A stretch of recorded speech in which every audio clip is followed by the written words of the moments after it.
Thanks for tuning in to Barbershop Sports Talk. Deshaun Watson, his camp, he said it quietly. They've leaked information out saying they don't want to be there.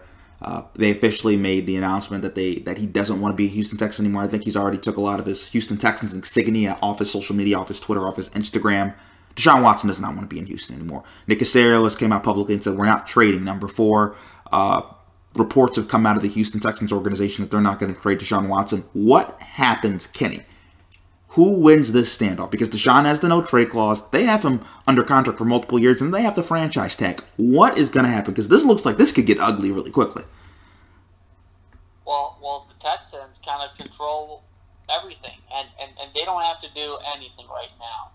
And so, Deshaun Watson, he signed a very lucrative contract just in September as a partnership that he's going to be the long-term quarterback of the Houston Texans.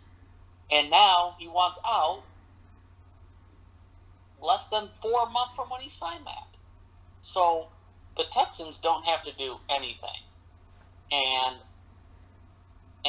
if Deshaun Watson doesn't want to show up, then they could fine him through camp, they could fine him through preseason games, and they could collect some of that money on that contract. And he's there for 5 years, so he can sit out for 5 years if he wants. So I think this is what's going to happen. It happened with the Bengals and Carson Palmer back in 2010, and it's just been a little bit too. Is no franchise quarterback ever does this either. Asking for a trade. When he signed a contract 4 months ago. So, how does it end? I think the Texans would have to be blown away with a trade to trade away Deshaun Watson. Okay, so I don't think anyone can say definitively that they're going to get a quarterback that's better than Deshaun Watson. So, the Texans have no intent of trading him, and in this case, though, is the Texans have the leverage, too. So, it's going to take, I think it's going to take a draft haul of epic proportions to even remotely think about trading Deshaun Watson. Okay, so Kenny, there's a lot to unpack right here. So first, let's get into when we talk about draft compensation. Obviously, the Jets and the Dolphins have been 2 teams that have been linked. Let's go to the Dolphins because they have some of Houston's picks. So the Dolphins could give the Houston Texans 2 first-rounders and their first-rounder next year, right?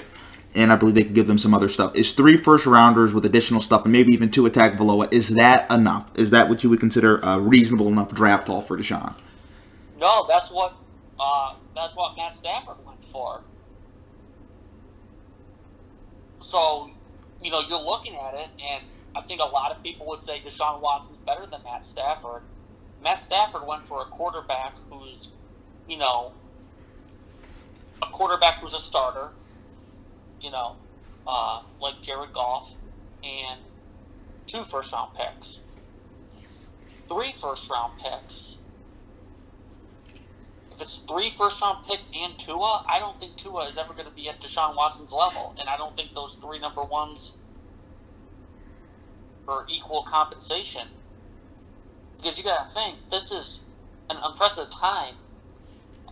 Unprecedented, the fact that you got a 25-year-old quarterback who's top 10, and you would think, build your team around him. So, I think it's a lot more than 3 first-round picks, which is what, Matt Stafford went for 2 in Goff, but I think it's got to be substantially higher than that. So 6? 6 first-round picks, that's maybe a little steep. I think 4, possibly, but, you have all these picks, and I think at some point, if the Texans don't have their quarterback, it doesn't matter how many first-round picks you are. This is a quarterback league, so I would think a lot would have to depend on what the Texans think about these quarterbacks coming out of the draft. And I think, really, at this point, the two logical trade partners would be the Jets and the Dolphins, because they have the second pick and the third pick. And if you feel like, a Zach Wilson or a Justin Fields has a chance to be close to the same level as Deshaun Watson, you have your quarterback, and you also have all kind of replenish the draft capital. But I'm thinking it's going to be 4 picks and 4 first-round picks and a couple other draft picks, I think, at least. Would you give any thought if Jacksonville came in here and said, "Hey, we'll give you Trevor Lawrence for Deshaun"? Right. So for Trevor Lawrence and Watson, I just don't think teams there's going to be that big of a quarterback trade between division rivals to make that happen. So I think you could cross the Jags off the list. It's a fascinating conversation that is going to have ramifications with whatever happens at the conclusion of this. And Le'Veon Bell tried it a few years ago, but he only had one. Backfired on him. But when he did it, the difference is with Le'Veon. Le'Veon was it was 1 year as a franchise tender. Like, Deshaun has 5 years left. But we see players in the NBA do this all the time. I think maybe somebody like Deshaun Watson's kind of trying to take the playbook of what NBA players are doing. And they're like, if this guy can exert his will as a star and get out of this place, why can't I?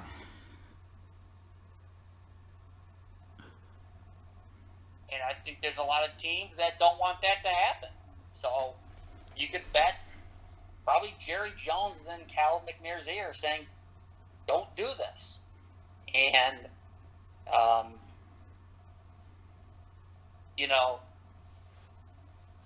I think regardless, you take a look at the Houston Texans, that this year was going to be a difficult year in 2021.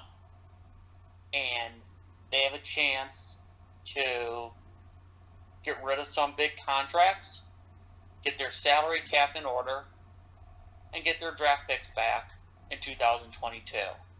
So, regardless, this was going to be a difficult year, and I think looking at the Texans, everyone knew that too.